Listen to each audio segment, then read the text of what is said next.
Assalamualaikum warahmatullahi wabarakatuh. Kembali lagi dengan Ibu Normalina Agustina, NPM 19124868 pada mata pelajaran Akidah Akhlak. Selamat pagi semuanya, semoga dalam keadaan sehat walafiat dan semangat dalam mengikuti pembelajaran. Nah, pada pembelajaran yang sebelumnya kita telah membahas atau mempelajari materi tentang membiasakan perilaku terpuji, husnuzon, dan tawaddu. Dan pada pembelajaran hari ini, itu adalah lanjutan dari pembelajaran yang sebelumnya, masih pada bab 8. Nah, jadi judul materi yang akan kita bahas hari ini ialah membiasakan akhlak terpuji, tasamuh, dan ta'awun. Indikator pencapaian kompetensi atau tujuan pembelajaran kita pada hari ini adalah yang pertama, setelah pembelajaran diharapkan siswa mampu menunjukkan perilaku sosial yang menunjukkan perilaku ta'awun dan tasamuh. Yang kedua adalah siswa mampu menjelaskan pengertian tasamuh dan ta'awun. Yang ketiga, siswa mampu menyebutkan contoh perilaku tasamuh dan ta'awun. Yang keempat, siswa mampu menunjukkan dampak positif tasamuh dan ta'awun. Sebelum kita mulai pembelajaran pada kesempatan kali ini, siapkan dulu alat-alat tulisnya yang diperlukan untuk pembelajaran. Kalau alat-alat tulisnya sudah disiapkan, marilah kita masuki pembelajaran hari ini dengan mengucapkan basmalah. Bismillahirrahmanirrahim. Baiklah, pembahasan yang pertama ialah mengenai pengertian dan pentingnya tasamuh. Apa sih tasamuh itu? Jadi, tasamuh berasal dari bahasa Arab, yang secara bahasa itu artinya murah hati dan lapang hati. Sedangkan dalam Kamus Besar Bahasa Indonesia, tasamuh diartikan lapang dada, keluasan pikiran, dan toleransi. Dan secara istilah, tasamuh adalah sikap atau perbuatan melapangkan dada, tenggang rasa dalam menghadapi perbedaan, baik pendapat, keyakinan, dan agama. Nah, dalam tasamuh ini terdapat 3 unsur. Yang pertama unsur menghormati, dan yang kedua unsur menghargai, dan yang ketiga unsur simpati. Jadi tasamuh ini sangat penting, apalagi dalam kehidupan masyarakat yang bersifat heterogen atau majemuk. Nah, maksud dari masyarakat yang heterogen atau majemuk itu adalah masyarakat yang hidup dalam satu lingkungan masyarakat tersebut, itu masyarakatnya campuran, berasal dari berbagai etnis, berbagai suku, kemudian berbagai agama, dengan beragam budayanya. Nah, itu yang dimaksud dengan masyarakat yang heterogen. Nah, itu sangat diperlukan yang namanya tasamuh atau toleransi ini untuk mewujudkan lingkungan masyarakat yang damai dan tentram. Selanjutnya, pembahasan yang kedua adalah mengenai dalil tentang perintah tasamuh, yaitu salah satunya Quran Surah Al-Kafirun ayat 1-6. A'udzu billahi minasy syaithanir rajim. Bismillahirrahmanirrahim. Qul ya ayyuhal kafirun la a'budu ma ta'budun wa la antum 'abiduna ma a'budu wa la ana 'abidum ma 'abadtum wala antum 'abiduna ma a'budu lakum dinukum waliyadin.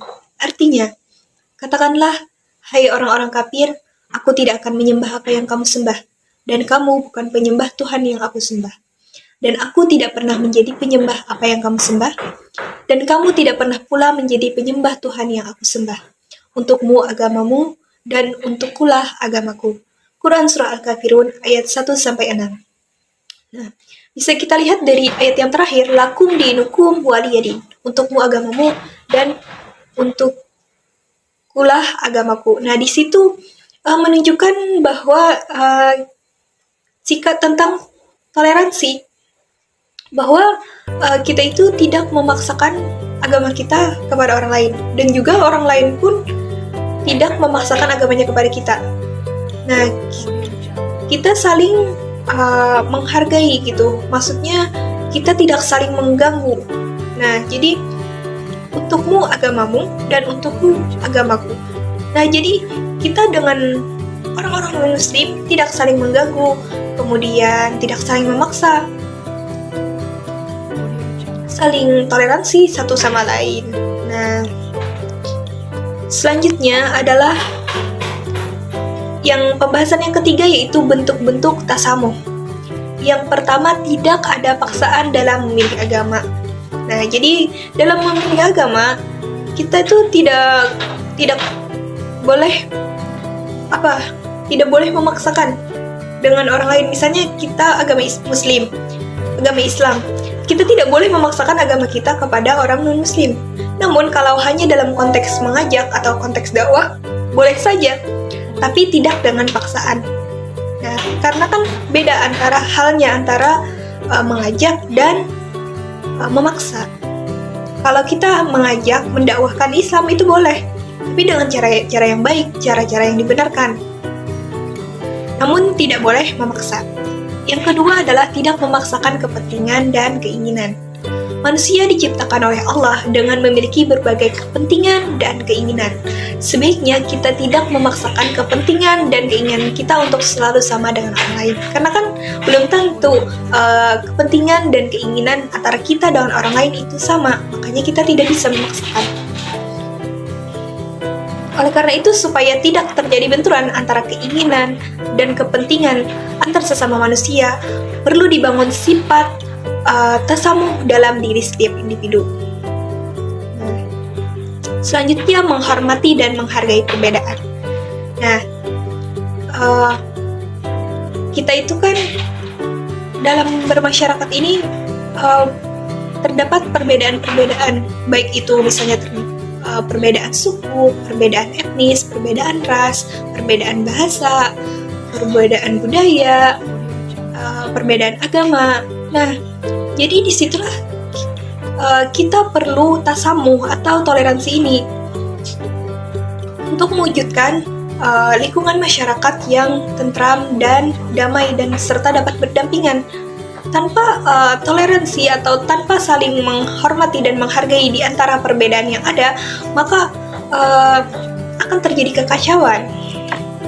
Oke, selanjutnya perilaku yang mencerminkan sikap tasamuh atau contoh perilaku tasamuh dalam kehidupan sehari-hari. Yang pertama, menghentikan sementara acara atau rapat karena tiba waktu sholat. Yang kedua, tidak menyalakan klakson motor saat melewati tempat ibadah. Tempat ibadah apa saja, agama apa saja, kita harus hormati, jadi agar tidak mengganggu kita. Selanjutnya, memberi waktu untuk libur bagi karyawan yang sedang berharga. Nah, setiap umat beragama itu kan punya hari rayanya masing-masing dan itu berbeda-beda. Nah, jadi bagi perusahaan atau bagi atasan atau bagi sebuah lembaga hendaklah memberikan karyawannya itu kesempatan untuk melaksanakan ajaran atau hari raya pada keyakinan dan sesuai ketentuan agamanya masing-masing. Selanjutnya, menghormati pendapat orang lain terhadap penafsiran dan pemahaman tentang suatu masalah. Nah, misalnya menghadapi sesuatu masalah itu kan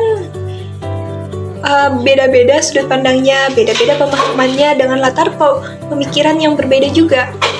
Nah, contoh ketika rapat itu kan berbagai macam opsi ada gitu, kemudian berbagai macam masukan ada dengan berbagai sudut pandang.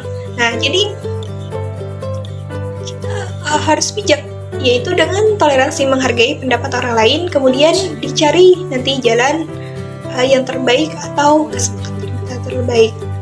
Nah, sebelum diputuskan musyawarah ataupun hasil dari sebuah rapat tersebut, maka sebelumnya kita harus toleransi dan menghargai dulu pendapat dari orang-orang yang hadir. tersebut. Selanjutnya, tidak makan di sembarang tempat pada waktu siang hari bulan puasa. Nah, bagi seorang wanita atau wanita-wanita yang sedang haid ataupun orang-orang non-muslim, hendaklah menghormati umat muslim yang sedang berpuasa di bulan Ramadan. Nah, jadi kalau mau makan itu sembunyi-sembunyi, jangan di hadapan orang yang sedang puasa. Untuk menghormati mereka yang sedang puasa dan tidak mengganggu kenyamanan mereka. Selanjutnya, hikmah perilaku tasamuh. Yang pertama, dapat memberikan kesejukan jiwa kepada diri sendiri dan orang lain. Yang kedua, menimbulkan sikap dan perangai yang mulia. Yang ketiga, mendapatkan teman yang semakin banyak. Yang keempat, timbul rasa tenang pada diri sendiri dan orang lain. Yang kelima, memudahkan penyelesaian persoalan yang nampak sulit bagi orang lain. Yang keenam, mudah mendapatkan relasi. Yang ketujuh, jika mendapatkan kesulitan akan banyak orang yang menolong. Yang kedelapan, jika melakukan kesalahan banyak orang yang mau memahami. Nah, upaya-upaya yang bisa dilakukan untuk membiasakan diri bersikap tasamuh.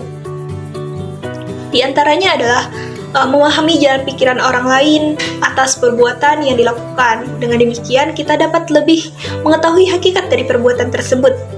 Dengan kata lain, tidak hanya menilai fakta, namun perlu juga memahami proses. Selanjutnya, menghargai dan menghormati hak-hak orang lain. Sebagaimana kita juga merasa senang jika keadaan kita dihargai oleh orang lain dan dihormati orang lain, maka kita juga harus menghargai dan menghormati orang lain. Selanjutnya, mencoba mengetahui lebih mendalam atas perbuatan orang lain terhadap kita, sehingga mengetahui sejauh manakah hubungan perbuatan dengan motivasi, keyakinan, dan kepentingannya. Maka kita tidak mudah dalam menjudge sebuah pendapat gitu. Jadi kita harus ketahui dulu latar belakang pemikirannya. Artinya toleransi gitu. Selanjutnya, berusaha lebih teliti melihat perbuatan sendiri. Kemungkinan orang lain lebih benar daripada apa yang kita lakukan. Nah, jadi untuk membiasakan toleransi, salah satunya kita lebih teliti lah dengan diri kita. Jangan merasa diri yang paling benar. Siapa tahu orang lain yang lebih benar. Jadi kita harus toleransi dan mindset kita harus terbuka dengan pendapat orang lain. Selanjutnya, senantiasa mengevaluasi diri sehingga tahu akan kekurangan diri sendiri untuk diperbaiki dan mau menghargai orang lain. Nah, jadi kita harus terus mengevaluasi diri kita, memperbaiki kekurangan atau kesalahan kita, dan juga mau menerima pendapat orang lain dan menghargai pendapat orang lain. Setelah tadi kita membahas tentang tasamuh, selanjutnya kita akan membahas tentang ta'awun. Yang pertama, pengertian ta'awun. Apa sih ta'awun itu? Ta'awun berasal dari bahasa Arab yang berarti saling membantu, saling menolong. Nah, sedangkan secara istilah, ta'awun adalah sikap atau perilaku membantu orang lain. Manusia sebagai makhluk sosial tidak bisa hidup sendiri, sehingga membutuhkan uluran bantuan dari orang lain dalam rangka memenuhi kebutuhan hidupnya. Manusia perlu bantuan dari orang lain dengan saling menolong. Selanjutnya, yang kedua, dalil tentang perintah ta'awun. Salah satunya terdapat dalam Quran surah Al-Maidah ayat 2. Berikut penggalan dari Quran surah Al-Maidah ayat 2. وَتَعَاوَنُوا عَلَى الْبِرِّ وَالتَّقْوَى وَلَا تَعَاوَنُوا عَلَى الْإِثْمِ وَالْعُدْوَانِ. Artinya, dan tolong-menolonglah kamu dalam perkara kebaikan dan ketakwaan, dan janganlah kamu tolong-menolong dalam perkara dosa dan permusuhan. Quran surah Al-Maidah ayat 2. Nah, secara nalar jelas sekali bahwa manusia adalah makhluk sosial yang pasti membutuhkan bantuan orang lain dalam memenuhi kebutuhan hidupnya. Maka manusia harus saling tolong-menolong untuk memenuhi hajatnya itu. Islam mengarahkan tujuan dan bentuk tolong-menolong dalam hal kebaikan dan segala perkara yang baik dan bermanfaat yang diizinkan oleh Allah Subhanahu wa Ta'ala. artinya tolong-menolongnya didasarkan atas iman, kebenaran, dan guna mendapatkan ridha Allah. Nah, makanya tolong-menolongnya dalam kebaikan. Tolong-menolong ditunjukkan kepada semua manusia, tidak harus dengan sesama muslim saja, dalam seluruh aspek kehidupan. Namun, jika non-muslim, harus dibatasi. Tidak ada kerjasama atau tolong-menolong dalam hal akidah dan ibadah. Oke. Nah, dan juga perlu diingat bahwa kita tidak boleh tolong-menolong dalam hal maksiat atau dalam hal dosa, tidak boleh tolong-menolong. Karena kalau saling tolong-menolong dalam dosa, maka itu sama-sama yang saling tolong-menolong dalam dosa itu sama-sama mendapatkan dosa. Selanjutnya, yang ketiga, bentuk atau contoh ta'awun. Nah, yang pertama meringankan beban orang lain. Yang kedua, menutupi aib sesamanya. Selanjutnya, memberikan bantuan kepada seseorang. Bantuan dalam hal apa saja, baik bantuan jasa, bantuan materi, ataupun bantuan tenaga.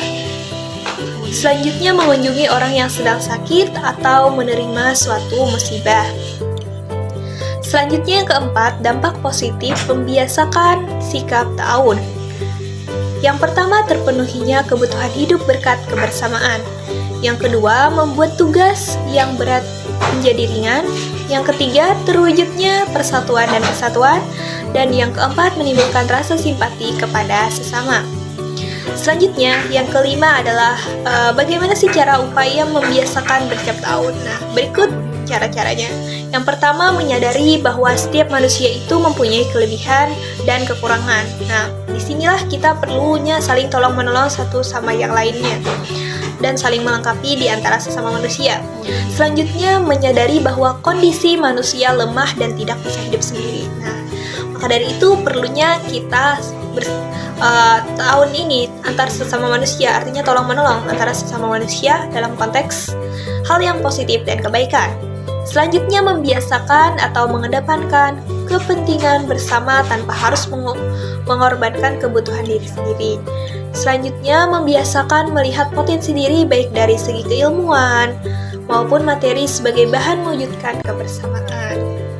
Jadi kesimpulan untuk pembelajaran pada kesempatan kali ini ada beberapa poin. Yang pertama, tasamuh. Tasamuh adalah sikap atau perbuatan melapangkan dada, tegang rasa dalam menghadapi perbedaan, baik pendapat, keyakinan, dan agama. Secara sederhana, tasamuh diartikan sebagai toleransi. Nah, dalam tasamuh ini terdapat 3 unsur. Yang pertama, menghormati, dan yang kedua, menghargai, serta yang ketiga adalah simpati. Tasamuh ini sangat penting, apalagi dalam kehidupan masyarakat yang bersifat heterogen atau majemuk.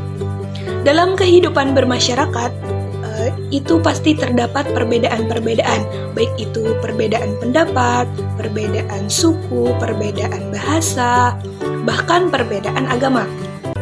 Untuk membentuk lingkungan masyarakat yang damai serta tentram di tengah perbedaan-perbedaan yang ada, maka diperlukan sikap tasamuh di setiap diri individu masyarakat. Selanjutnya, poin yang kedua adalah ta'awun. Ta'awun berarti tolong-menolong atau saling tolong-menolong dengan orang lain. Nah, Islam mengarahkan tolong-menolong dalam hal kebaikan atau hal yang bermanfaat, serta tidak bertentangan dengan syariat. Kemudian Islam juga melarang tolong-menolong dalam hal maksiat ataupun kejahatan. Jadi, tolong-menolong ini bersifat umum, bukan hanya dengan sesama muslim, tetapi juga dengan seluruh manusia, baik dia muslim ataupun non-muslim. Namun, tolong-menolong dengan orang non-muslim itu ada batasannya. Kita tidak boleh tolong-menolong dengan mereka dalam hal akidah dan ibadah. Untuk pertemuan kali ini, semoga apa yang telah kita pelajari dapat bermanfaat bagi kita semua dan juga kita dapat mengamalkannya dalam kehidupan sehari-hari. Untuk pertemuan selanjutnya, materinya ialah mengenai perilaku tercela hasad, dendam, ghibah, fitnah, dan namimah.